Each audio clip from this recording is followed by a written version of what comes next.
بۆ ئەم ساڵ کە حوتەمین فیستیڤاڵی هەنار و پاییزی هەڵەبجەیە 400 جوتیار و خاوەنکار بەشداریان کردووە و ئامانجی ئێمە لەم فیستیڤاڵانەی کە ساڵانە ئەیکەینەوە لە سنووری پارێزگای هەڵەبجە بۆ ئەوەیە بەرهەمە ناوخۆیەکان یا بەرهەمی جوتیاران ئاشنا بکەین بە کڕیاران و بە خەڵکی بڵێن ناوچەکانی تری کوردستان.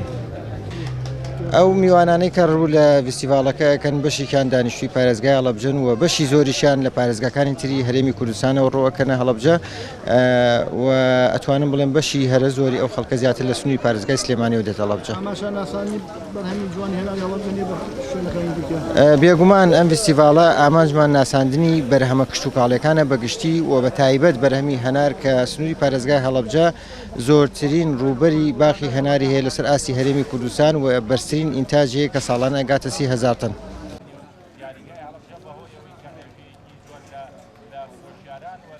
بە هەناری گوندی کوڵکنی بەشداریم کردووە بە لۆڤیا و بە هەنار و شات و بەشداریم کردووە. بەڵێ یەکی زۆر باشەیە بۆ ئێمە، بەڕاستی گرنگی زۆر باشەیە بۆ ئێمە، چونکە جوتیاران توان بەروبوومەکان بە تازایی لێرە نمایشکەن و هاوڵاتیان ئیسفادی لێ بکەن، بەروبوومەکان بە تازایی بکڕن، نەڕواتە عەلوە هەم دیسان لەچێت دوکانەکانەوە هەم دیسان لێ بمێنێتەوە دوکان، لێرە شتەکە بە تازایی ئەیکڕە بە خەڵک هاوڵاتیان.